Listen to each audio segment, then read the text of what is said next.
Hai 15 anos destas imaxes, hai 15 anos da chegada do chapapote ao noso litoral. Afundíase o Prestige e, como consecuencia, unha serie de mareas negras chegaban ata nosas costas. Hai 15 anos da chegada tamén dos milleiros de voluntarios que botaron unha importantísima man para combatir os efectos da marea negra. Hoxe, 15 anos despois, queremos falar de aquelo, de como se xestionou, de como se enxuiciou e de como se valora e se pode ou non volver a repetirse. Hoxe, en Contrastes, dende o Pazo da Cultura de Pontevedra, falaremos do Prestige. Enseguida, a volta de pausa.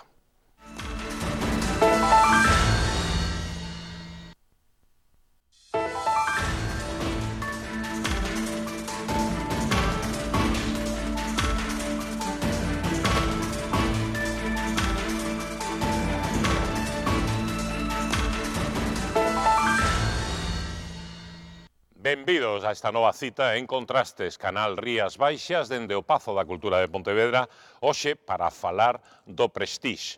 15 anos despois, e poderíamos engadir o Prestige 15 anos despois, o Casón 30 anos despois, que estamos precisamente unha semana de efemérides, probablemente moi relacionado co que é o mal tempo, as condicións climáticas que non están aínda por chegar na nosa terra, pero da seca xa falamos outro día. Agora toca falar de aquelo que foi tan tremendo e que todos nós vivimos desde diferentes posicións, pero seguramente coa mesma sensación de tristeza e impotencia. Están con nós para falar hoxe desta efeméride e do que ha acontecido, do que pasou durante este tempo, Antonio Basanta Rodríguez, que é xefe do gabinete da Conselleira do Mar, de Rosa Quintana. Que tal, Antonio? Benvido. Moi boas tardes, moitas O seu carón, Lito, que é Xosé Antonio Gómez, o patrón maior da Cofradía de Portonovo e presidente da Federación Provincial de Cofradías de Pontevedra. Que tal, Lito? Benvido. Por aquí temos a un ex patrón maior que naquelas datas tivera moito protagonismo, Manuel Maneiro. Que tal, Manuel, como estás? Benvido. Hola, moi boas tardes. Manuel era patrón maior de Pobra do Canamiñal e actualmente é concelleiro do Partido Socialista en Boiro, na localidade de Boiro. O seu carón, Xaquín Rubido, que actualmente é feliz xubilado, disfrutando desa nova estadía, é presidente da Plataforma de Defensa da Ría de Arousa e fora voceiro de Nunca Máis, un dos voceiros precisamente máis significados na nosa comunidade en aquelas datas. E finalmente, aquí o meu carón, Evaristo Estevez, abogado pontevedrés. Que tal, Evaristo? Benvido, grazas por estar aquí connosco, e asesor de diferentes administracións públicas, que tamén nos axudará a interpretar precisamente unha das variantes que ten o asunto 15 anos despois, que é a xudicial, que non rematou ni moito menos. Imos entón a empezar con unha lembranza. Empezo con ambos os dous. Ambos os dous mariñeiros, vencellados ao sector marítimo pesquero. Onde estaban nestas datas? Hoxe exactamente xa estivera prohibida a captura, estaba pechada a actividade marisqueira e pesqueira todo o litoral, tal día como hoxe, un 6 de decembro. Estaban a piques de chegaban xa os milleiros de voluntarios aproveitando a ponte da Constitución e da Inmaculada, que caeu precisamente unhas datas máis menos parecidas. Onde estaban ustedes? Como viviron estas datas? Lito. A prohibición da pesca foi a partir do día 3. O día 3 andábamos vendo, eu en particular, salín con unha embarcación da cofradía, porque xa tiñamos alertas. Naquel entonces salíamos algúns patrón maiores facendo rondas nunha avioneta para contrastar o que se nos dicía, se era certo, se non era certo, porque tiñamos moitas dudas. O día 2 tocou a min e xa vimos o que había por fora de Ons, por fora de Cies, e aí empezamos o día 3 a movernos, a organizarnos de alguna maneira, e o día 4 salimos como en estampida todos ao mar a sacar o que pudemos. Batalla absolutamente desigual, non?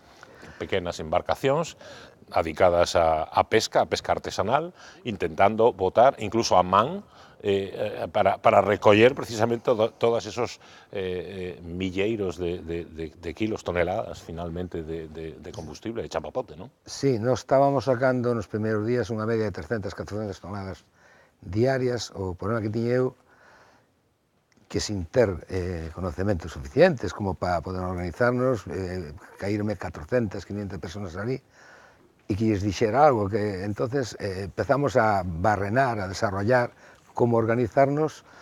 O que creo que fixemos ben foi salir primeiro con as embarcacións rápidas, localizando manchas e logo distribuindo os barcos. Creo que fixamos un bo traballo, creo que foi ben valorado incluso, e ese é o recuerdo dos primeiros días de como nos organizamos. Manuel Maneiro, os primeiros días, vostede o patrón maior de O Grove, Paco Iglesias, mailo xerente, non? De Cangas, pecháronse, pero foi unos días máis tarde, creo que en torno ao 16 de decembro. Nas vésperas, nestas datas previas, como viviu vostede esta circunstancia? Chegou primeiro o chapapote arriba, non? Precisamente, o Barbanza, non? Sí, a ver, eu a min pillou o día 3, concretamente, estaba en unha lancha por fora de Sálvora, tamén controlando o que xa viña chegando, que xa se empezaban a ver as primeiras pequenas manchas que se estaban acercando, non?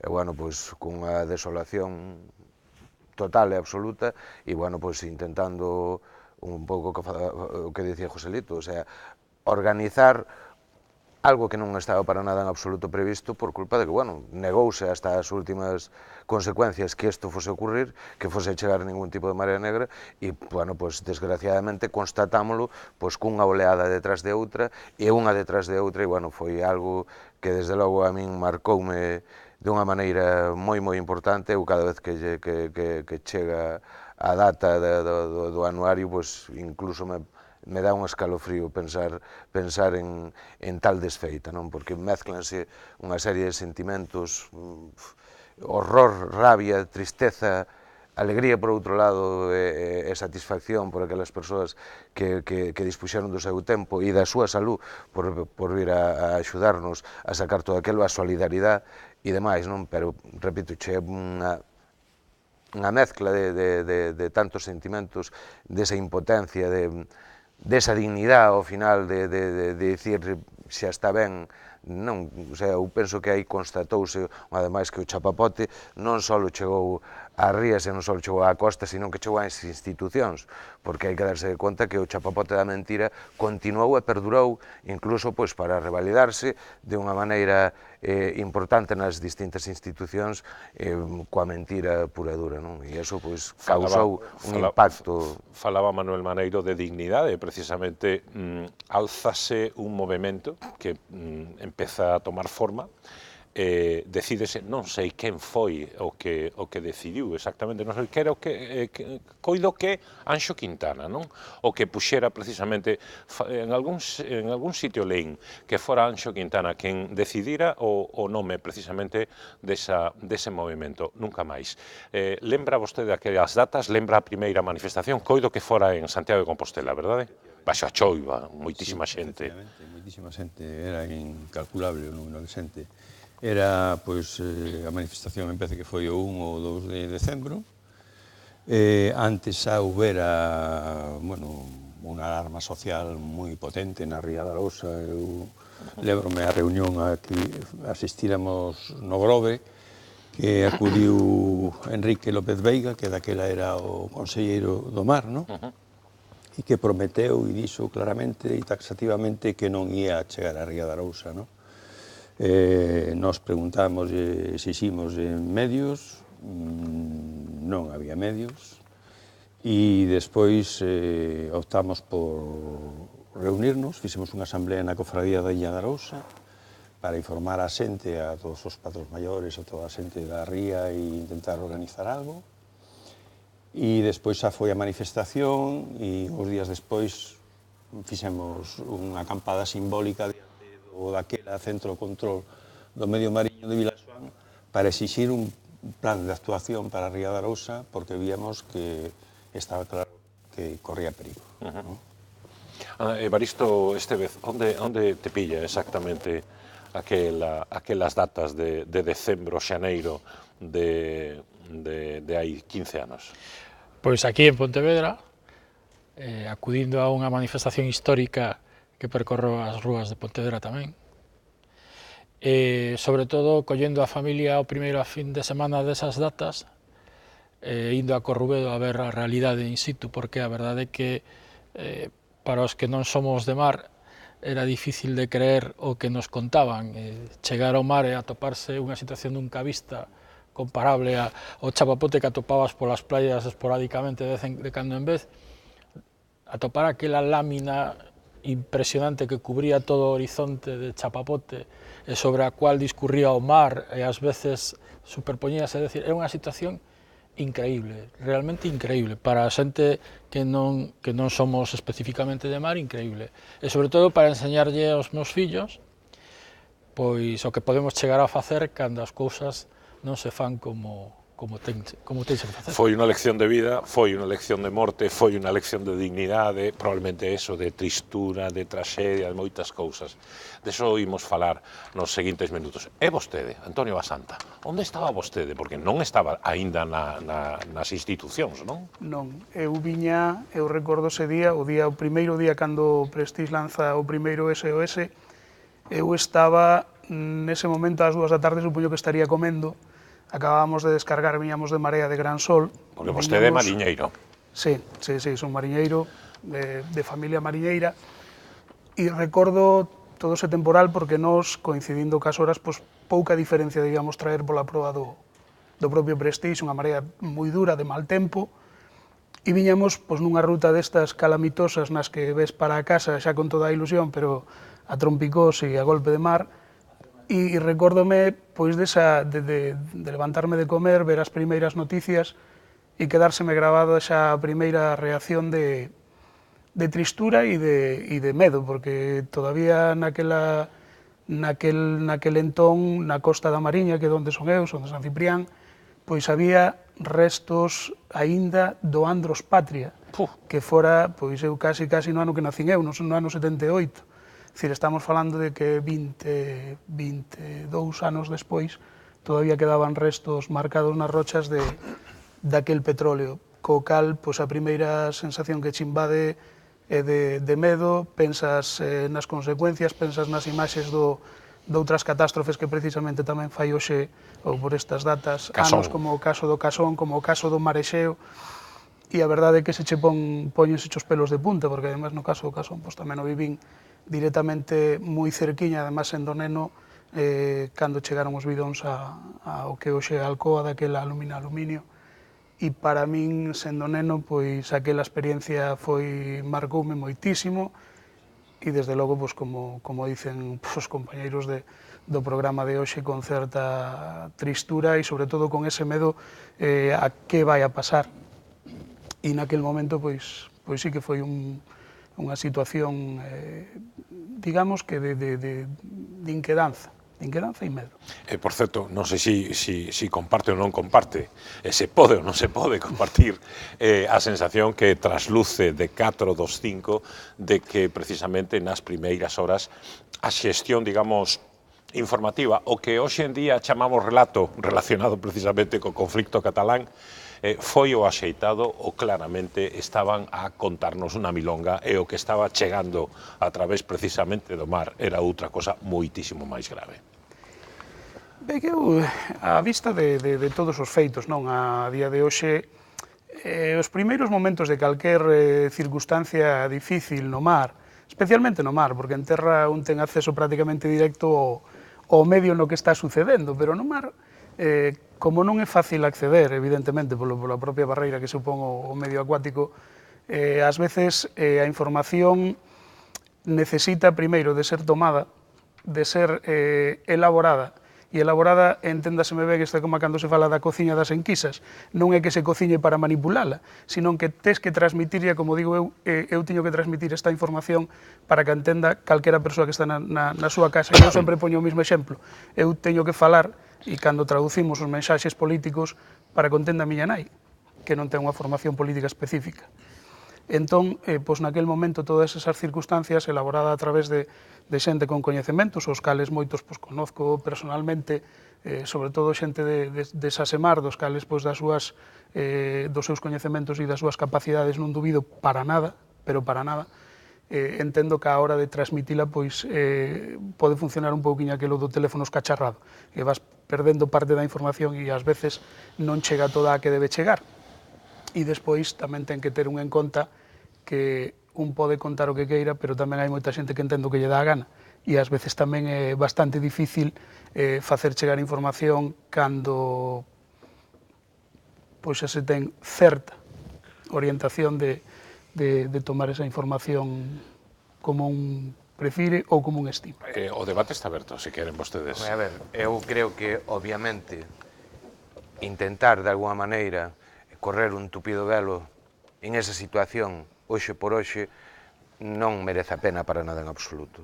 O que se fixo no ano 2003 xa, ou sea, 2002, finales 2003, foi unha auténtica cafrada. Unha auténtica cafrada. Non se pode dicir que foi o teléfono variado, a información, non. É que a nós, e eu como representante, en este caso do sector do mar, de unha cofradía de pescadores, taxativamente nos dixeron non hai ningún tipo de problema. E eu poñería o exemplo de un exército que estea en unha confrontación con outro exército. Si o mando lle dio ao exército, tranquilos todos, tomade café sentados que aquí non pasa nada. E veñen os outros, que pasa? Que os arrasan. Cal é o problema aquí? Que ao exército, que eran os mariñeiros todos, non nos avisaron para nada en absoluto, ni nos deron información fiable, ni real. Tuvo que ser a triste realidade a que puxera en riba da mesa cal era a situación e nós mismos autoorganizarnos para resolver un problema que ao mellor, se se houbera dito a verdade desde o principio, podríamos haber afrontado, polo menos a nivel moral, de unha maneira diferente. Iba a ser exactamente igual de grave, pero non é o mismo estar dudando de todos e cada un dos representantes políticos, e non falo dos funcionarios, falo dos representantes políticos, porque os funcionarios, eu concordo co compañeiro que a xente de Sasemar hai excelentes profesionales e demais, pero outra cousa é o que eles dicían e outra cousa era o que trasladaban aos medios de comunicación e o que nos trasladaban, neste caso a xente do sector, que era unha realidade total e absolutamente virtual.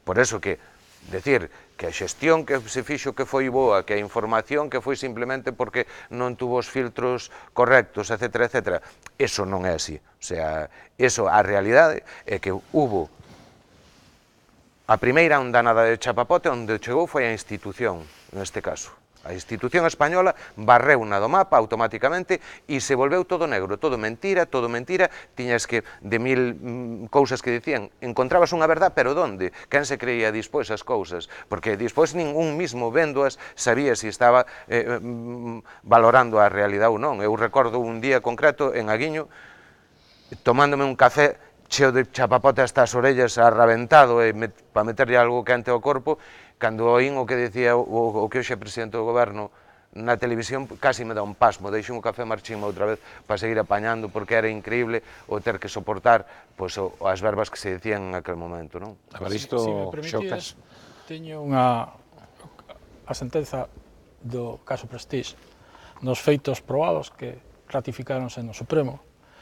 Creo que contén un párrafo pequeniño que non deixa lugar a ninguna dúbida e que ven a decir que a delegación do Goberno da Coruña, sendo delegado Arsenio Fernández de Mesa, desempeñou unha tarefa de coordinación difusa e confusa, tanto na constitución dun organismo que levara as operacións como na facilitación de estructuras burocráticas e de atención ás persoas que pudieran informar as autoridades e auxiliar o buque, evitando un verquido de foiloil catastrófico e procurando que se recuperase o barco pese ás súas graves averías. Creo que non, si o día a sentenza, creo que pouco máis hai que decir.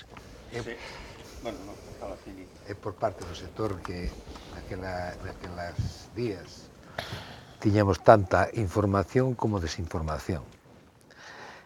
Tiñamos unha vorágine de presión por todos lados, do sector, primeiro, que querían respostas, claro. E nós coa administración tratando de buscar solucións e explicacións, pero depois tiñamos moita desinformación e información confusa externa, non? Dixen antes que os patrón maior, polo menos a Federación de Pontevedra, exigíramos participar nos avistamentos que se facían en toda a nosa costa. E foi así, creo que foron hasta 4 patrón maior, creo que foi o último eu, depois xa tiñamos toda na costa, xa era inútil facer ese avistamento porque xa viramos todo, non? E fixémolo precisamente por eso, porque xa non nos creíamos nada, non o puñan tamén moito máis gordo, entonces por eso fixemos a presión nese sentido.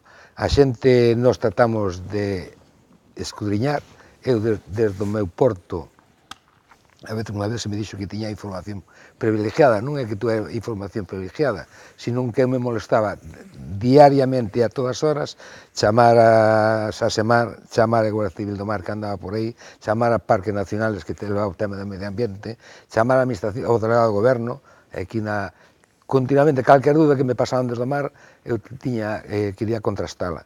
E estábamos moi encima do problema, pero lógicamente veunos moito máis do que nós nun principio nos creíamos, incluso do que habíamos visto, como vin eu, desde o mar a 4 ou 5 millas da costa. Sí, bueno, eu quería decir que esa situación surde nun contexto que durante bastante tempo teñan acontecido en Galiza accidentes de petroleiros. O sea, cando antes do Prestige xa en Galiza houbera exactamente 250.000 toneladas de verquidos, sumando o Policomander, o Urquiola, o Androspatria e o Mar Exeo. Por tanto, estamos falando de unha administración que é consciente, que ten enriba da mesa unha realidade moi potente que ocasiona danos terribles no conxunto da sociedade galega e sobre todo no seu litoral e que non tomou ninguna medida de prevención. Non temos máis que ver os buques anticontaminación que había en aquel momento no Estado español, cero, cando outros países tiñan, Francia tiña 4, Alemanha tiña 8, Holanda tiña 4, Dinamarca tiña 4, Noruega tiña 4, Finlandia tiña 11. Que quero dicir con isto? Que con moitos menos kilómetros de costa, as Noruega, bastantes máis barcos e buques anticontaminación. Non tiñamos skimmers, ou sea, de bombeo, non tiñamos barreras anticontaminación, non tiñamos medios. E eu creo que o Prestige foi a gota que colmou o vaso no sentido de que todo ese sedimento que quedou na sociedade galega de sentimento de indefensión, de sentimento de que pasan por riba de nós e din que chove, ou mesan por nós e din que chove, ese sentimento acumulado, chegou un momento que dixemos, pero isto que é? Outra vez o mesmo, despois de tantos anos, porque pasaron moitísimos anos, do 70 ao 2002 pasaron 32 anos, durante 32 anos 250.000 toneladas de chapopote xa nas nosas costas. A eso hai que sumar o Prestige, que foron 63.000, non? Co cual a indignación era evidente, ¿no? E hai que ter en conta que estas mareas negras consecutivas, sobre todo, hai que ter en conta que menos o Policomander, o resto foron todos na banda de arriba, toda esa xente que con unha periodicidade aplastante tivo que sufrir ese tipo de accidentes nun país totalmente inerme, sin ningún medio de defensa, eso claramente reclama responsabilidades políticas. Eu sinto, pero é así de claro. Unha sociedade democrática reclama responsabilidades políticas e dimisións. Neste país non dimite ninguén. Non dimite ninguén, pase o que pase. Bueno, algunas houbera, pero bueno, en fin, derivadas de diversos... internas. Pero, sí, decir, probablemente. O que quero dicir é que estamos, prácticamente en unha situación predemocrática no que se refire a hábitos de unha sociedade madura, con formación democrática, capaz de establecer contrastes entre distintas opinións, ¿no? Eso clama ao ceo, o sea, e eso indigna máis, o sea, son actitudes predemocráticas, incluso preconstitucionais, porque hai que lembrar que como se foi o Urquiola, Urquiola sufriu igual camiño que o Prestige. Urquiola estaba ben para meter no Porto, mandaron 200 millas para fora. Foi unha actuación, pois no ano 76, prácticamente podríamos decir que franquista, ¿no? Franquista. Quer decir, a mesma política se seguiu co Prestige. Si les parece, a volta de pausa publicitaria retomamos nese punto, precisamente, das decisións que se adoptaron, desde o punto de vista, digamos, do salvamento marítimo, e das consecuencias políticas que tivera o asunto. Imos a publicidade, de seguido voltamos aquí en Contrastes, en Canal Rías Baixas. Entramos no segundo bloque deste Contrastes de hoxe, Prestige 15 anos despois. Este é o titular que hoxe convócanos aquí dende o Pazo da Cultura de Pontevedra a falar precisamente de aquel asunto tan trascendental na historia recente de Galicia. Estamos a falar con Evaristo Estévez, Xocas Rubido, Manuel Maneiro, Antonio Basanta e José Antonio Gómez deste asunto. Comenzábamos este Contrastes de hoxe lembrando cada un deles onde estaban, que fixeron, como reaccionaron, que pensaban naquelas datas de hai 15 anos. Antes de retomar a conversa, e vostedes? Onde estaban vostedes? Que fixeron? Como reaccionaron? Un equipo de Canal Rías Baixas saiu ás rúas e truxo estas respostas. Soy de un pueblo marinero y recuerdo pues toda la gente, los mariscadores, trabajando, sacando todo el petróleo, porque allí no afectó mucho, pero afectó bastante y poco recuerdo tengo, pero es como muy caótico todo. Limpiando en la playa las rocas y todo aquello, familiares míos también limpiando allí en la playa, allí de La Coruña, y mucha tristeza, mucha pena, porque aquello fue muy triste para todos.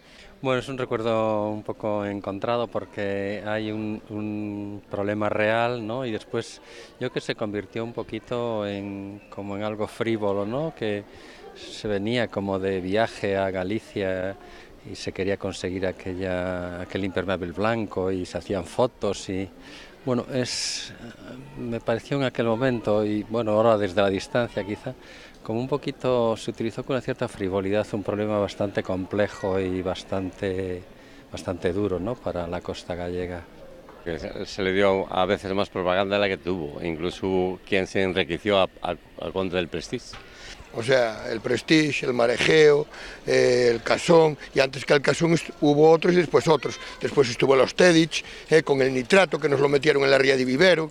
¿Os acordáis también de los Tedich? Esto es un ir y venir, un ir y venir, un ir y venir. Bueno, las cosas también pasan, ¿no? Creo que sí, que siempre se puede mejorar, pero accidentes pasan.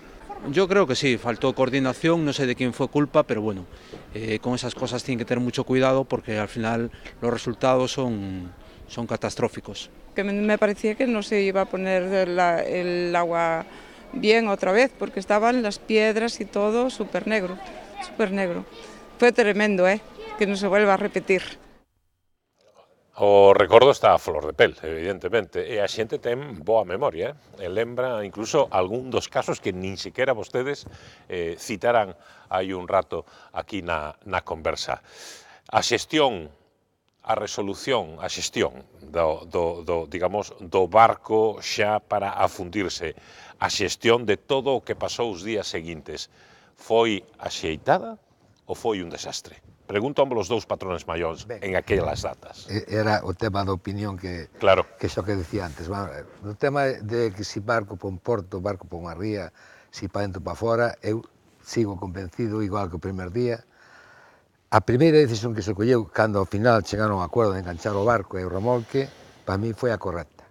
Rumbo noroeste, o barco salía da nosa costa, hacia o Atlántico, e se alguén se iba a comer o chapapote, iban ser os causantes de que ese barco seguira navegando cando xa a Europa xa sabía traballar no tema do doble casco. O sea, o Reino Unido, por exemplo. Reino Unido, coas túas aseguradoras, ese barco pasou por Alemania, pasou por Dinamarca, pasou por Holanda, que viña do Báltico, e aí non pasaba nada, pero o comíamos nós. Se o barco seguira con ese rumbo, o fuel, petróleo, todo que flotara, iría cara ao norte ou nordeste. O problema foi que eses mesmos países, a presión que fixeron, fixo que ese rumbo cambiase. E Portugal tampouco quería. Entón quedou sen terra de nadie, pero como papamos nós. Esa foi, para min, a mala decisión, darlle a volta ao barco. Maneiro? Vamos a ver, a decisión foi unha decisión política, feita por políticos, e por riba, incompetentes. En primeiro lugar, se a decisión fora unha decisión técnica, os técnicos o que dixeron, o que din e o que dirán todos os manuales é meter o barco en terra. Fose como fose, costase o que costase. Ría de Corcubión, por exemplo, non? O desastre sería, pero moito menor. Primeiro, estamos falando dun barco con unha escora. Non estamos falando con un barco que tuera o derrame que se lle provocou ao arrastralo hacia fora. Non? Está claro que o pasarlle a pelota, porque eu poñome no caso de que isto fose, como decía o compañeiro, hacia outros países de Europa, a Mancha e demais. Aquí me va a perjudicar. A xente do mar dali tamén, exactamente igual. Aquí o que se fixo, repito, foi unha decisión que tomaron personas única e exclusivamente pensando na súa economía, porque para enganchar o barco pasaron días porque se estaba negociando a ver o filete que lle tocaba a cada un. E iso non debemos olvidalo nunca, estes pequenos detalles, que son os detalles que provocaron todo este estropicio, non? E despois, repito, eu fixen un montón de cursos marítimos e demais, para explicarme de todo menos enseñarme a pescar, pero que sí me explicaron de todo, desde salvamento marítimo hasta moitísimas outras cousas. E nos manuales o primeiro que che din cando hai un problema é ir para a terra, non arrastrar un barco co oleaje que había, que as previsións meteorológicas que había, leválo para fora, porque se ve que foi a peor das decisións que se pudo haber tomado, e tanto me ten que se hubiera fundido onde se afundeu, como que se fundira en outro sitio, porque, eu repito, eu simplemente quero ser solidario como foron conmigo, e refiérome co resto de compañeiros do mundo do mar de todos os países do mundo. E a xente do mar non ten a culpa das decisións dos especuladores e desa xente que non son máis que buitres, que se demostrou que está todo hecho de buitres única e exclusivamente, o sea, está en este caso a compañía aseguradora, a compañía que lle pasou en este caso a ITV ao barco e demais, que veuse claramente que non fixeron o seu traballo e única e exclusivamente se embolsaron o diñeiro que lle correspondeu. Antonio Basanta, foi unha decisión axeitada ou non? A luz dos tempos, só me cabe facerme unha pregunta como bon galego, e é cal tería sido a decisión que tomaran outros. Porque eu teño escoitado aquí de todo, eu teño escoitado que se había que a decisión foi mala, a decisión foi peor, a decisión houve pa aquí, a decisión tomaron a políticos incompetentes, normalmente suelen xuntar os dous termos, pero eu ainda non escoitei a naide decir cal tería sido a decisión que terían tomado esas persoas. E sin negar a catástrofe, eu recordo, creo que a das primeiras imaxes que teño dun político dando a cara foi a de Enrique López Veiga nun porto que creo que, se non me equivoco, era Muxía, un sábado a mediodía, cunha capucha posta debaixo da choiva, entrevistado polos medios públicos galegos, non se negaba a catástrofe. Estaba ali dando a cara, con toda a información que tiña.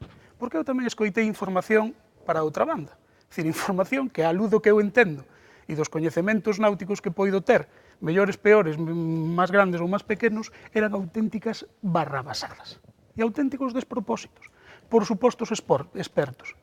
E eu creo que tamén debemos ter en conta toda esa parte. E no tema do remolque e de tomar a decisión, si para dentro, si para fora, mire, eu creo que é dunha das experiencias que máis me chocou, porque nesta vida, cando leva xa dando varias voltas, aínda que teño moitas canas, non cheguei aos 40, unha das experiencias máis impresionantes que teño tido nesta vida foi andar nun remolcador.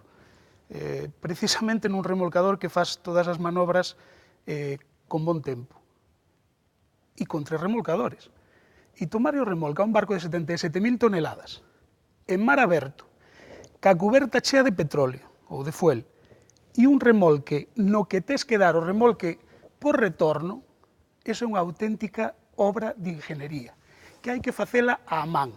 Eu entendo que hai moita xente que pensa que un barco é como unha maleta, e que é como un coche, que ten un freno de mao, tiras, cárgalo na grúa e lévalo pa onde queres.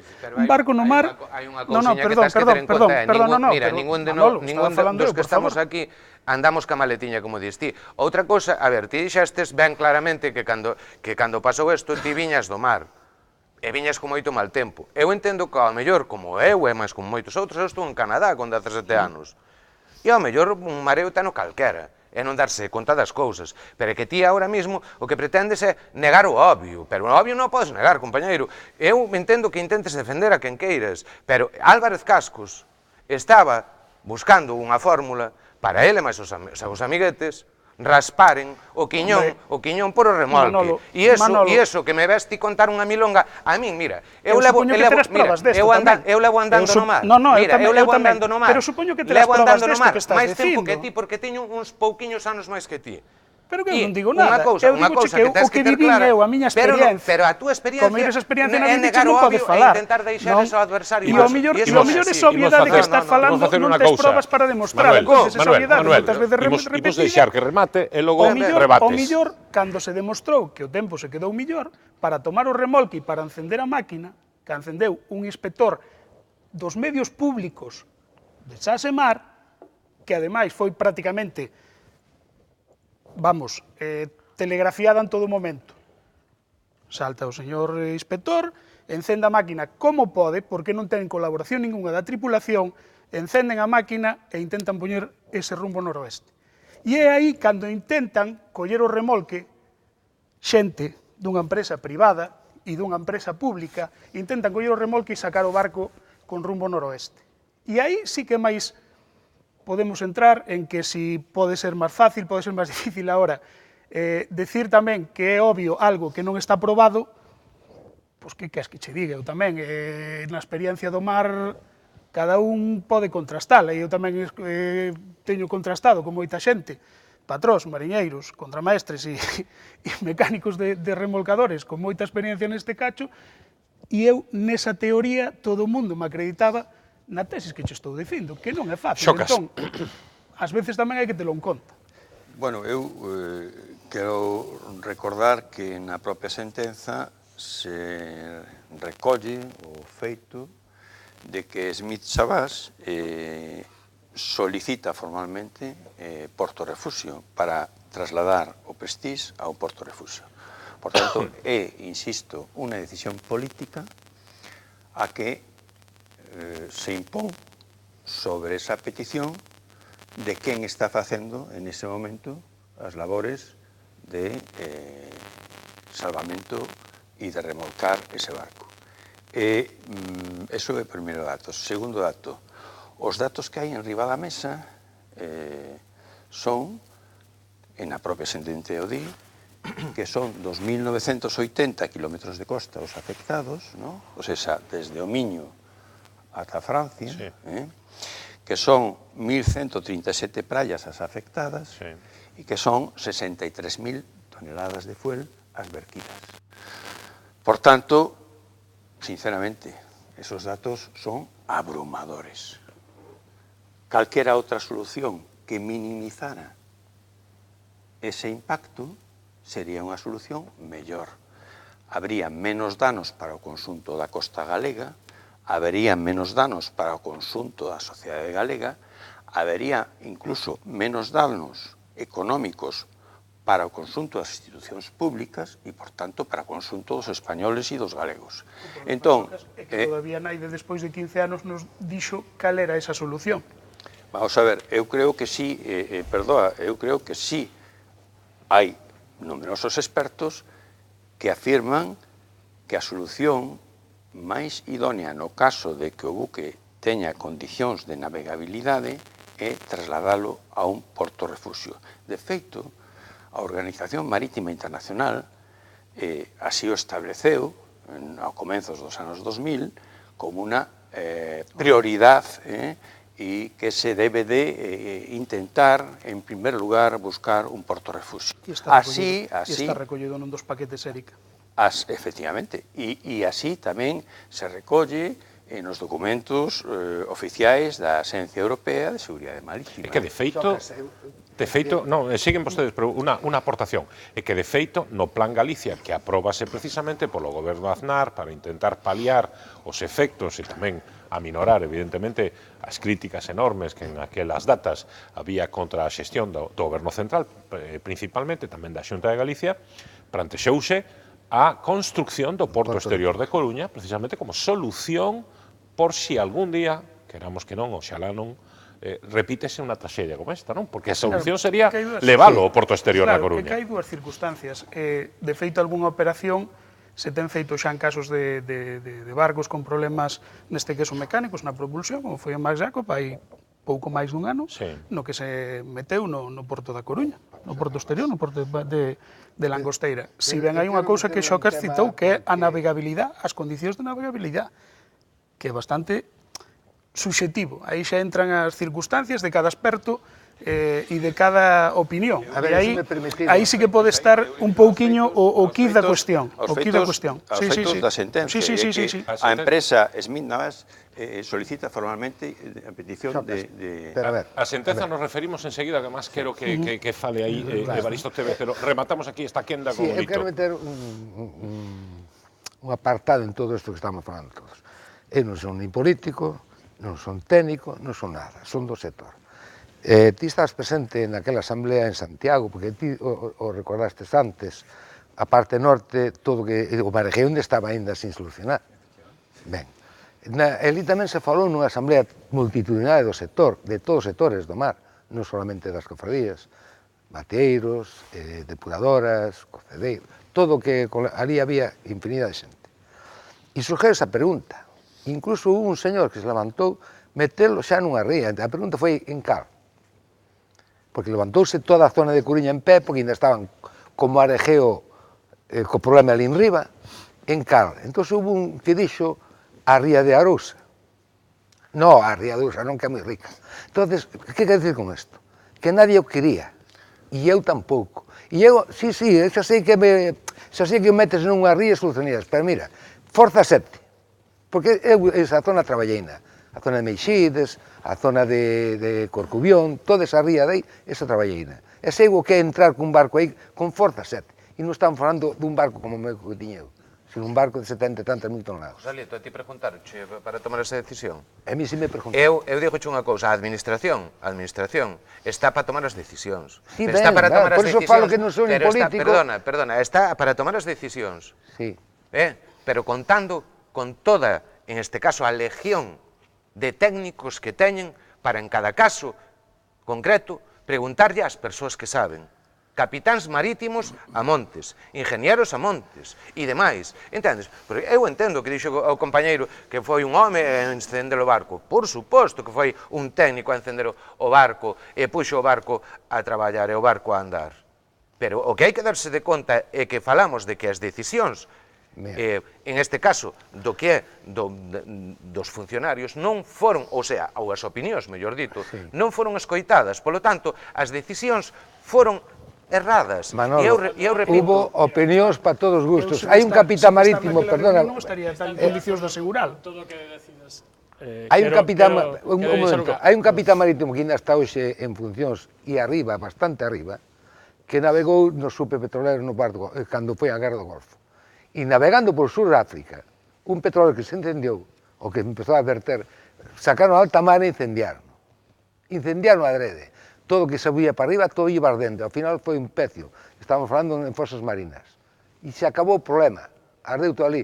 Porque menuda fixo un marejeo en Coruña. Ou non vos acordamos que fixo en Coruña un marejeo. Bueno, pois en Coruña non quería nadie, eso ti sábelo, que era da zona de Coruña, que se levantaron en pé por culpa desa decisión, ou esa posible decisión.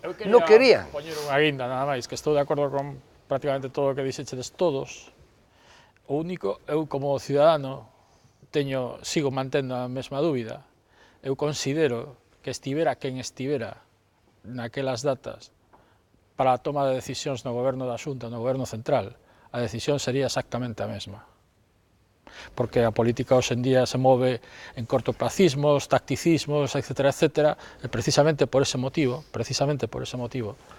por lo que apuntabas antes, de que socialmente ninguén o quería dentro da súa ría, a decisión política ia ser exactamente a mesma. Outra cousa é que, desgraciadamente, aprendéramos dese gran error. De iso tamén falaremos, pero como estamos a citar a sentenza, estamos a citar o procedimento xudicial, o xuízo, e todo o que deu que falar, que foi moitísimo, imos lembrar na seguinte peza, precisamente, o que foi o xuízo e o estado actual do asunto, porque aínda quedan moitas cuestións por resolver. A sentenza do caso Prestige, emitida en novembro de 2013, tan só condenaba ao capitán do barco Apóstolos Mangouras a 9 meses por desobediencia grave, pero eximía a todos os acusados de delito medioambiental. Agora o Tribunal Supremo vende a resolver que si existiu tal delito, a raíz dos 12 recursos presentados á sentenza inicial. Condena ao capitán a 2 anos de prisión por delito contra o medio ambiente en grao de imprudencia grave. Isto supón que os afectados poderán cobrar indemnizacións que correrán a cargo da empresa armadora e a aseguradora da mesma, algo que a Xunta valora positivamente ante a asunción de responsabilidades civís. A Xunta celebra a sentencia, vai de acordo coas tesis que mantiveron os servizos jurídicos da Xunta de Galicia durante todo o proceso, coincida máis coas tesis da Fiscalía, ten que tiña que haber culpables para que houbera asunción de responsabilidades civís, que está claro que as houbo, e, por lo tanto, esta sentencia do Supremo abre a porta a reclamalas, nós, desde logo, faremos, que recordar que, aparte dos danos que se produciron, que foron moitos, mesmo durante toda a celebración do proceso, recordarán vostedes que correu a cargo da Xunta de Galicia, que supuso un investimentos importantes, non só para a preparación do suízo, senón tamén para todas as probas periciais que hubo que facer, é dicir, hubo danos e gastos nos que tivo que asumir a Xunta de Galicia, é dicir, asumiron os galegos no seu conxunto, e agora é o momento tamén de reclamalos. Por lo tanto, creo que unha boa noticia esta sentencia e a valoración da Xunta de Galicia, unha boa noticia para Galicia.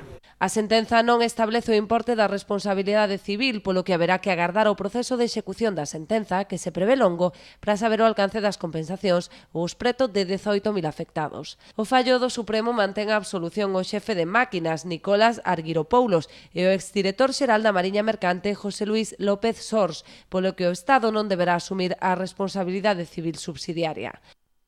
Hai un dito, moitas veces temos falado diso, Evaristo Estévez, abogado, que di que xustiza tardía menos xustiza. E claro, que pasaron 15 anos, e aínda estamos dándolle voltas ás compensacións, ás reclamacións sobre as cantidades, e evidentemente, tanto a aseguradora London Pay Club como a armadora Mare Shipping están, evidentemente, a dar voltas e voltas, máis voltas, para retardar o máximo posible o pago dos cartos reclamados. A sensación para o espectador que este a vernos actualmente será precisamente moi triste, non? Bueno, sí, certamente un procedimento en 2 instancias, porque realmente hai unha fase instructora que se levou no xulgado, creo recordar, de Corcubión. Corcubión. Despois a fase o que é de axuizamento na Audiencia Provincial da Coruña, prolongouse bastante no tempo, moitísimo. Non é un procedimento sinxelo, porque foron moitos os peritos, foron moitos os informes que se pediron, sobre todo de tipo incluso internacional, porque houve que recabar documentación do estranxeiro para determinar o que é a situación do barco previa aos feitos, coñecer un pouco o histórico. É dicir, é un procedimento complexo, pero certamente 15 anos son moitos anos para estar todavía na fase de execución de sentenza. E se estamos todavía na fase de execución de sentenza, tamén é porque ao longo do procedimento penal propiamente dito, non se estableceu con claridade o que era o importe das cuantías indemnizatorias, porque se o tiveran feito dentro do procedimento, pois non habería que acudir á fase de execución. A fase de execución hai que acudir debido a que, por decirlo de algún xeito, nas sentenzas se establecen unhas cantidades certificadas polo Estado e pola Xunta que se poden considerar como cantidades máximas, e unha cantidade tanto alzado que aparentemente pode ser sobre o 30% en concepto de danos morais con respecto ao total dos danos materiais, pero non se cuantifica dentro do propio procedimento o dano indemnizable. Ese é un problema que agora ten que resolver, porque teñen o que di a sentenza que me parece moi ben que me certifique, pero para poder imputar unha responsabilidade civil a unha terceira persoa hai que justificalo, os costes hai que justificalos. Eso por unha banda. E por outra banda, a preocupación da cuantía indemnizatoria e da capacidade dos responsables civis para poder acometer 15 anos despois o custo desa indemnización. E menos mal que dentro da sentencia se declara a responsabilidade civil do FIDAC dentro do límite do convenio, que probablemente sexa o que ao final teña que asumir o custo das indemnizacións correspondentes. Isto é o que hai, é dicir, o que pasa é un procedimento complexo, pero é certo que 15 anos son moitos anos para entender que a xustiza tivera que ter actuado con anterioridade e dar unha resposta, non digo máis inmediata, pero ao menos, sobre todo porque é unha mágoa que 15 anos despois se poda acudir a un instrumento tan bo como as 12 primeiras páxinas dos feitos probados da sentenza, porque se tiveramos alcance delas aos 5 anos do sinistro, seguramente a situación sería moi distinta. A necesidade de asumir outro tipo de responsabilidades distintas das civis e das penais, as políticas, estaría máis próxima á data dos feitos. Era un pouco o que decías ti ao principio. Porque a sentenza nos feitos probados non deixa lugar ningunha dúbida. Xocas, en canto volvamos da última pausa publicitaria, retomamos con vostede neste punto. Agora mesmo.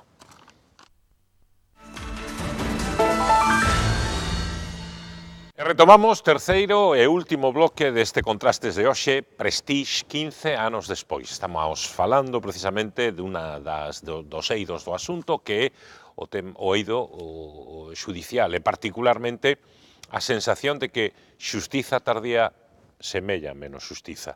E claro, 15 anos son moitos anos para que aínda agora, Xocas Rubido, ten vostede a palabra, estemos todos esperando como se resolve precisamente o pago das indemnizacións. Efectivamente, eu creo que eso, a principal responsabilidade é que a administración, e aí volvemos a demandar responsabilidades políticas, a administración non dotou de medios ao xulgado de Corcubión. O xulgado de Corcubión é un xulgado pequeniño, sin apenas medios, como para poder abordar unha causa deste volumen que todo o mundo recoñece.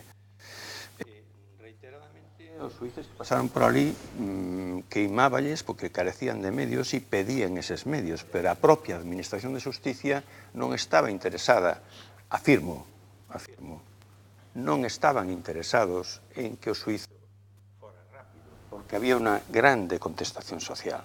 Habría, digámoslo así, unha situación de movilización social e de sentimento de indignación e de crítica contra a incompetencia dos nosos gobernantes, tanto da Xunta de Galicia como do Goberno Central do señor Aznar, que, digámoslo de algún xeito, eles non querían que a Administración de Xusticia fora como... Era mellor que correra, digamos, o tempo e que enfriara o ambiente. Que enfriara o ambiente para intentar alonsar a resolución judicial da situación social que se estaba dando. Sen embargo, Xocas, pregunta para todos vostedes, ademais das consecuencias judiciais, hubo tamén consecuencias políticas, porque hubo cambio no goberno galego.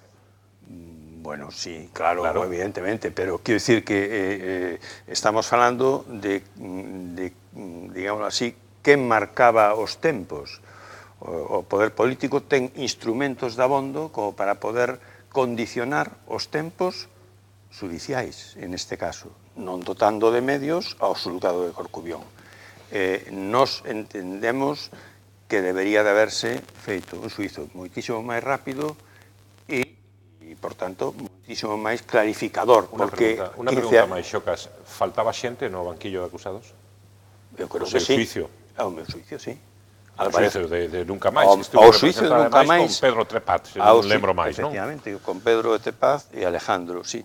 Efectivamente, desde a perspectiva de Nunca Máis, aí debería de estar sentado Álvarez Cascos, non? O ministro de Fomento nese intre.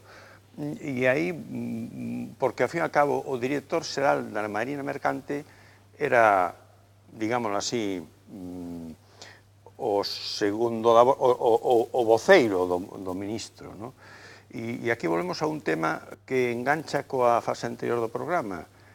O responsable según a propia directiva europea, de un digamos, dispositivo anticontaminación, debe de ser unha persoa independente, profesional, técnico, e non un cargo político. E nós estamos incumplindo esa directiva. E nós temos afirmado cando a Xunta sacou o famoso plan de contingencias Cangal, chamado plan Cangal.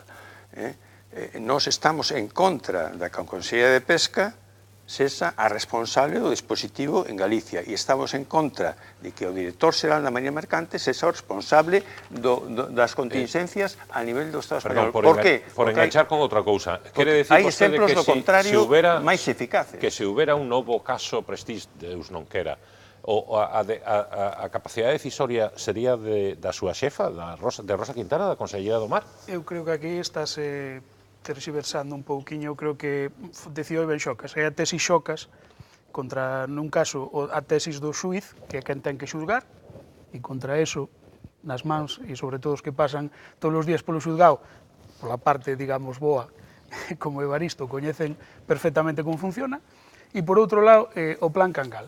E aí volvemos, tamén retomo xa do primeiro bloque. O aprendizaxe de todo isto, non? Pois se o Érica nos deixou 3 paquetes de medidas, eu creo que o Prestige tamén nos deixou moitos pasos adiante. E un deles foi precisamente o plan Cangal. E o plan Cangal, para calquera está accesible perfectamente na internet, vese perfectamente que non quen toma as decisións, sino quen soporta a decisión é o responsable do Departamento de Mar, neste caso, pero baixo unha cadena de información na que hai unha serie de membros que son os que executan e os que suministran a información e prosupoñen as posibilidades. Co cal, decir que vai a decidir a conselleira directamente, pois, home, é un pouquiño aventurado. Eu creo que aquí, pois, cabe todo tipo de interpretacións, pero, de logo, o decreto está encima da mesa e é moi claro. Podo preguntarlle de outro xeito. Despois do Prestige, 15 anos despois, se houbera unha crise similar, semellante, as decisións seguirían sendo principalmente de Madrid e logo de Santiago, porque precisamente 15 anos, hai 15 anos, unha das cousas que probablemente máis quemou foi precisamente que as decisións se tomaban en Madrid e o goberno galego, de algún xeito, iba de comparsa, coas consecuencias políticas que ademais tivo que pagar. Eu creo que aquí temos que partir dunha cuestión fundamental, que é o reparto competencial. Evidentemente. E a partir de aí non é que queime ou deixe de queimar. As competencias foron repartidas novamente? E neste momento, non, as competencias estaban repartidas, é dicir, é un sistema que ven desde a época constitucional, non estamos inventando nada, ni inventou o Prestige. E aquí hai un sistema nacional de resposta ante procesos de contaminación marítima accidental, do que se engarza o plan Cangal. E neste caso, pois, tamén a Xunta tuvo que adaptalo a ese novo sistema nacional de resposta. Que tivera sido a mesma resposta, eu non o sei, pero hai unha cuestión fundamental que eu recollei outro día, unhas declaracións de Julián de Ruyter, que foi o director executivo da Axencia Europea de Seguridade Marítima, no que decía que no caso do Prestige ningún país do mundo estaría capacitado para asumir unha crisis deste tipo en solitario. E vímolo no caso famoso da Deepwater Horizon no Golfo de México, onde o propio Estados Unidos pois reclama a asistencia tamén de medios europeos, neste caso incluso mesmo da Xunta, non? Entón, partindo desa circunstancia, pois calquera outra interpretación pois é opinable. Como di Xocas, é a opinión Xocas e da opinión mía e cada un pois ten a súa, normal. Vou intentar decir que a opinión Xocas... O debate está aberto, pero pídolles intervencións máis breves. É a opinión da Directiva 2009/17 da Unión Europea, que establece que a autoridade competente debe posuir a experiencia e a competencia necesarias para tomar decisións independentes do poder político. Independencia da que se gaba, por exemplo, o sistema británico, non? Que non é en absoluto, non ten nada que ver co noso, non? No noso, quen toma a decisión é un cargo político, o director xeral de Marina Mercante, no caso a nivel do Estado, no caso de nivel autonómico, a Consellería do Mar. O que di a directiva esta, que non se chama directiva SOCAS, sino que se chama directiva 2009/17, no seu artículo 3º, podelo ler, que se demanda que a autoridade sexa independente e profesional, ou seja, que sexa técnicamente, que teña experiencia profesional en ese eido. Todos esos profesionais e toda esa experiencia aparece recollido tanto no Sistema Nacional de Resposta como no propio Cangal. Home, eso negar tamén é evidencia, eso tamén aparece no Diario Oficial de Galicia. E máis, calquera directiva para ser transposta ao ordenamento xurídico nacional ten que ser feito a través dun Real Decreto ou dunha norma suficiente para poder transpoñela. Nin o Real Decreto que regula o Sistema Nacional de Resposta, nin o decreto do Plan Cangal, tanto na súa edición 2012 como na 2016, foi recorrido. Entón, eu entendo que o persoal xurídico que hai na Consellería, que hai no Ministerio, abogados do Estado, letrados da Xunta, pois tan errados non estarán. Pero eu, como non son xurídico, non o poido afirmar ao 100%, desde logo, se eles o afirman e o firman, para min, desde logo, volvemos a repetir o mismo, fíome deles no seu criterio técnico como me fío do criterio técnico dos técnicos que traballan neste caso para a Xunta, ou que traballan para o Estado, e que son os capaces de suministrar esa información técnica e de suministrar as mellores decisións. E a partir de aí, alguén ten que soportar, ou dar soporte, mellor dito, a ese tipo de decisións. Eu creo que tamén non é só o Plan Cangal na organización dos medios, que é unha das eivas ás que sempre se alude, sino tamén ás eivas de medios técnicos que tamén se aludeu aquí, que aludiche tú, Xocas, poñendo de exemplo, pois precisamente todos os medios que tiña Alemania, Holanda, Francia e demais, e que hoxe, pois, España, afortunadamente, e Galicia en particular, dispón dunha serie de medios, vexase simplemente a Xunta, goberno autonómico, que debe ser o único caso que hai en toda Europa posiblemente, que ten 2 barcos polivalentes dedicados a eso e que ten unha serie de medios a través de 2 bases logísticas que é innegable tamén. Vamos a ver, eso, desde o noso punto de vista, é produto da indignación da xente, das movilizacións e da presión e da necesidade de mudar esa realidade de efectivos cero, medios cero, que era que había cando aconteceu do Prestige, recordo. Vamos a ver, si optamos pola vía de negar portos refugio, que están recomendados pola OMI e pola Axencia Europea de Seguridade Marítima, e nós seguimos sin portos refugio. Si seguimos pola liña de mandemos o buque ao Quinto Pino, co cual, obviamente, se multiplican os efectos e o impacto contaminante, porque os kilómetros de costa que se ven afectados polo fuel son de miles, ¿no? No caso do Prestige, prácticamente 3.000 kilómetros. Si seguimos con esa línea e coa línea de que as autoridades que toman as decisións sexan cargos políticos e non, como di a directiva que acabo de citar, persoas independentes, profesionais e competentes técnicamente, si seguimos por esa línea que ten eses 3 P's, seguiremos con máis Prestige, máis gastos para o conxunto da sociedade e máis impacto no medio ambiente e máis deficiencia nos recursos naturais que explotamos os nosos... Aquí Cangal abunde nesa decisión. Para cada situación unha decisión. Engado unha pregunta. 15 anos despois, podería volver a pasar o mesmo? Manuel Maneiro, vamos a ver, eu quería partir da base, porque parece que ás veces xa non sei se é que ando ca mente moi difuminada, non? Vamos a ver, aquí partimos dun accidente dun barco basura convertido na maior catástrofe costeira que poidamos recordar, 3.000 kilómetros apuntou Xocas, moi ben apuntados, pola incompetencia dun cento de persoas que non valen para nada e que culparon, aínda por riba, aos técnicos, cando os técnicos están ás órdenes deses políticos que en este caso fixeron a desfeita. Porque hai que darse de conta de que non é unha cuestión fortuita, accidente, pum, catástrofe no momento. Non, non, non. É que se trata de que ese accidente, o tratamento que se lle dou, convirteu-no nunha catástrofe pero de unhas proporcións que vimos e vivimos todos, e parece que aínda, de alguma maneira, estamos intentando, ou se intenta, de alguma maneira, dicirnos que as decisións que se tomaron que foron ben tomadas. Home, por Dios, que despois... Por lo tanto, vostede cree que podería volver a repetirse unha traxedia similar? Eu espero que non, porque a sociedade hoxe en día está poñendo, neste caso,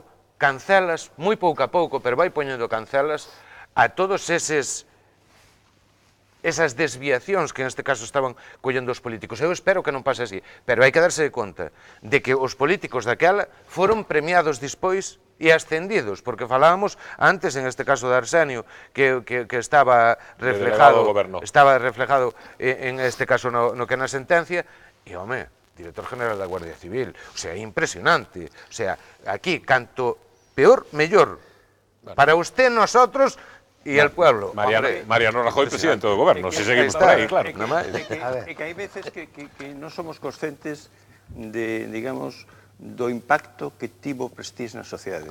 Pasaron 15 anos, decías ti moi ben, durante todo o trasecto. Vale, pasaron 15 anos. Eu quero lembrar agora cales son os datos de 2002 e de agora. Número de barcos dedicados a pesca en Galicia eran, no 2002, 41.600. Son agora 10.635. No 2002 había 9.200 persoas dedicadas ao marisqueo. Agora hai 3.745. No 2002 había 13.422 persoas dedicadas á acuicultura. Agora hai 5.949. O impacto que está sufrindo a sociedade galega e, en particular, a sociedade que está dedicada, que dedica os seus esforzos a extraer os recursos do noso mar, está sendo impresionante, impresionante. É unha interpelación directa. Directamente vou contestar. A ver. Esta semana pasada estuve na costa valenciana toda. O descenso de xente que se dedica ao mar ali é brutal. Non tuveron Prestige. A ver, o que non podemos mezclar todo San Prestige, porque aquí San Prestige xa dou leito bastante pos políticos, pos ecologistas, para todo Dios, e para a administración tamén. Entonces, diferenciemos as cousas. Non estou de acordo co que acaba de decir, para nada. Hai descenso de produción? En general, temos imposicións de taxas e cuotas, de gestión de moitos recursos que nos impón Europa e non precisamente por o Prestige. Ou se non preguntai as centolas que si comen polo chan nas rías. Eu vou ir á pregunta como a lanzabas. A ver. Quero recordar que naqueles días tiñamos un barco alemán, un barco italiano e un barco francés botándonos unha man, e era de vergonza ver o que estaban facendo. Incluso eles se sentían avergonzados tanto que nos pedían ferramentas das que nos inventábamos para poder recoller fuel na ría, polo menos na nosa zona. É evidente que melloraron os medios que temos a nosa disposición ahora mismo, e plan, como chamen a ese plan, e todo o demais. Pero se hoxe temos un Prestige co mesmo produto, porque pode haber outro tipo de produto no mar, petróleo en sí, levámoslo a pasear outra vez, Joselito. Levámoslo a pasear outra vez pola costa, se hai outro Prestige. Se temos outra vez ese mesmo produto na costa, ou a sociedade, ou aos voluntarios, actuamos como se actuou naquele momento, cousa que nunca lle agradeceremos suficientemente aos voluntarios como se botaron ao mar, voluntarios de toda a índole, tanto de terra como do mar, que salieron ao mar coas súas embarcacións, cortando barandillas sin pensar en cartos, e hoxe teríamos a mesma situación. Con mellores medios, efectivamente que sí, pero con ese produto, nin skimmer, nin nada que se parezca. Se me permite, ainda que non estou no gremio, por lo tanto, non podo falar con coñecemento de causa, pero estou bastante con vostede. Eu creo que se se volve a producir unha situación similar a que sucedeu daquela, xa non digo a toma de decisións, pero se se volve a producir, ten unha envergadura o suficientemente importante.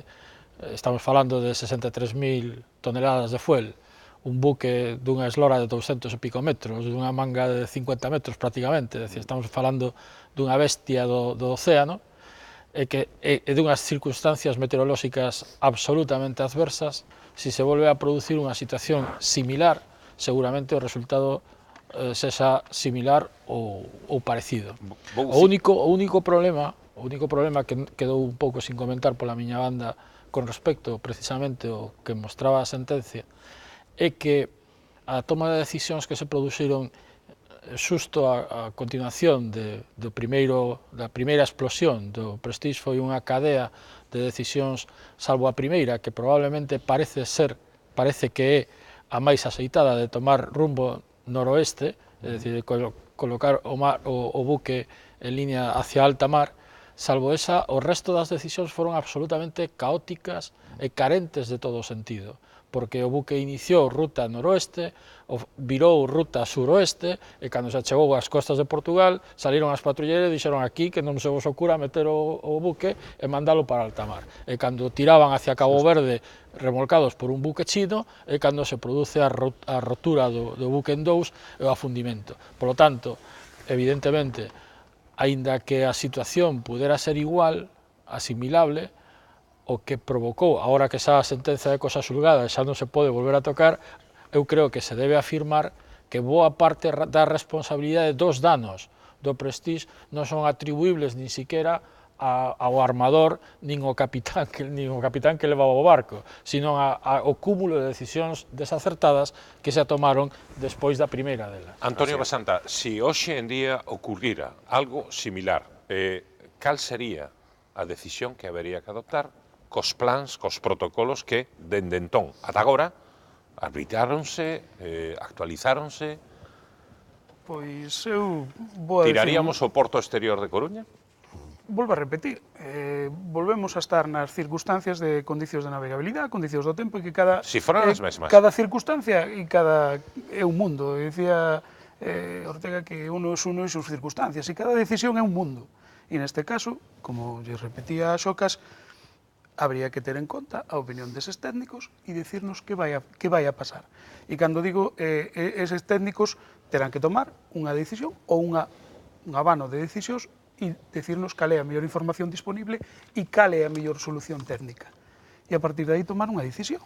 E desde logo eu sigo dicindo, hoxe estamos a anos luz en medios navais e de outro tipo para atender ese tipo de catástrofe. Falábamos deses barcos, hoxe calquera dos 3 barcos que operan na costa galega dedicados íntegramente a ese tipo de funcións, incluído un que temos fletado a medias coa Axencia Europea de Seguridade Marítima, pois non lle ten nada que envexar a calquera dos medios que nos veu a botar unha man en naqueles días.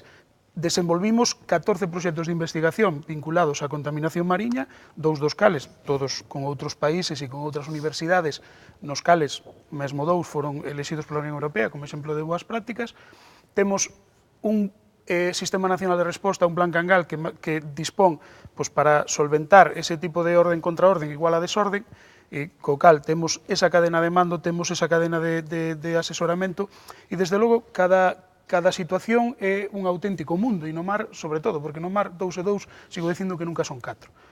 Pode ser 3,5, pode ser 5, pode ser 16. E moitas veces é difícil. Eu poño, nomeábase na enquisa que facían a pé de calle o Ostedi, que eu vivino directamente, porque daquele era concelleiro en Cervo, e pideúsenos asesoramento aos medios de salvamento e emerxencias que tiñamos naquel momento no Concello, e alguén experto, teórico, pois para enfriar a carga propuxo encher a bodega de auga, e dice, eso está todo moi ben, pero a auga tamén hai que quitala, porque o barco ten unha flotabilidade límite. E iso dixo un político que era eu. Co cal, ás veces un fai bon aquilo de Salvador de Madariaga, que non vayamos a levarnos a que aparezcan expertos debaixo das pedras, e que un experto é aquel que vai sabendo cada vez máis sobre cada vez menos hasta saberlos todo sobre nada. E ás veces temos que ter en conta todo iso tamén. Unha repregunta, Antonio, tamén para vostedes. Unos datos absolutamente estremecedores os que aportaba Xocas con respecto ao descenso dos profesionais, das persoas que traballan e viven dos recursos marítimo-pesqueiros na nosa comunidade. E isto ten que ver tamén co estado da costa e coa recuperación do recurso? A recuperación do recurso foi axeitada ou non? Pregunto aos profesionais, aos responsables políticos, porque é unha pregunta que está na mente da xente. O peixe e o marisco que comemos Eu vou dar unha resposta que últimamente a estou repetindo, porque recordando estes aniversarios, non? Nunca se valorou suficientemente o daño que se nos fixo, non no mar, sino no mercado. Nós naquela época perdemos mercado e abríronse moitas vías de importación de produtos que ainda hoxe non se cerraron. En canto ao recurso do mar, eu na pesca, no marisqueo, non sei, porque non é un tema que eu domine tanto, aunque creo que xa aprendi moito, pero na pesca non notamos ningún tipo de efecto post-Prestige. Sí quero recordar que cando se iniciou a pesca, por lo menos aquí na zona sur, a mediados de marzo, na nosa Federación de Cofradías había algunhas propostas que eu apoiei, incluso quixen forzar a tomar ese acuerdo, de que tiñamos probas, porque habíamos salido a facer mostreos con técnicos da UTPB nos propios barcos con algún tipo de aparello, de que se había recuperado na nosa zona moito a pesca. E volvo a repetir, a pesca non mezclada con marisqueo. Bueno, pois, os patrón non quixeron, e o acordo era salir coa mitad das redes para, primeiro, empezar a coller mercado pouco a pouco, sin mal vender o peixe que tiñemos naquele momento, que se recuperou bastante. Eu quería facer unha pregunta. Sí, moi breve. Simple. Destes verquidos que aparecen aquí, que nos indica o CleanSeaNet, o sistema europeo da ENSA, da Agencia Europea de Seguridade Marítima, e que transmite directamente ás autoridades españolas, eu quería saber, e que me contestara o responsable da administración, cantos se denunciaron, cantos foron perseguidos judicialmente. Mire, porque este problema está constante nas nosas costas, e isto é unha mostra da indefensión que padecemos. O sea, os verquidos que son transmitidos en tempo real polo CleanSeaNet, polo satélite, en tempo real ás autoridades españolas, as autoridades españolas terían que, a través do avión Rosalía de Castro, que fai pasadas continuas e diarias, porque pasa todos os días por encima da miña oficina, a eso das 4:30, 5 da tarde. Son 50 horas de voo mensuais, son moi poucas. Resposta rápida, porque estamos fora de tempo. Eu non sou tan efectista a hora de manexar fotografías, gráficos e demais, pero sí que lle vou decir unha cousa a Xocas. Dubidar das condicións higiénico-sanitarias dos produtos do mar que salen de Galicia, desde logo, é dubidar de que o meu carné de identidade pon Antonio Basanta Fernández, fillo de Celia e de Antonio. Pero eu preguntelle dos sentinazos. Non, e dos sentinazos tamén, porque non é a Consellería, non é a Consellería quen ten que atender ese tipo de competencias. Deduzo a súa resposta que non hai ninguna acción penal. Non, esa é unha deducción Xocas. Esa é unha deducción Xocas. Esa é unha deducción Xocas. E desde logo... Por que non me contesta, entón? Porque lle iba a contestar, pero me está interrompindo. O Estado e a Unión Europea teñen as súas medidas e perseguirán ese tipo de vertidos que, como ben dice, están detectados. A autoridade española é a que ten que facelo. E desde a detección hai un seguimento. E deso poidolle decir bastante, porque de algún sentinazo na miña costa onde fondean os barcos que entran para Alcoa, os sufrimos nas nosas praias. Pero non me contesta. Espera un momentiño. E atendeuse por parte de Capitanía ese vertido, ese expediente e esa sanción ao barco correspondiente. Desde logo, eu non traigo todos os datos na cabeza, pero que se atende seguro. Ahora, se vostede me pregunta cal é a distancia daqui á Lúa e eu quere que yo mida en decímetros, pois eu non yo sei. Ata aquí chegamos. Non teño tempo para máis. Habería, evidentemente, un cuarto e un quinto bloque, probablemente, deste debate de hoxe. Contrastes, falando do Prestige, e pasaron 15 anos. E aínda hai moitísimo que falar, moitísimo que aprender, e agardemos que non se repita, que é o máis importante, e que, se ocurre, saibamos respostar adecuadamente, axeitadamente. Moitísimas grazas, os cinco, por estar aquí connosco hoxe, aquí en Contrastes, falando do Prestige desde as respectivas personales posicións e opinións. Moitas grazas aos cinco. E moitas grazas vostedes por a súa atención e ata o vindeiro mércores en Contrastes en Canal Rías Baixas.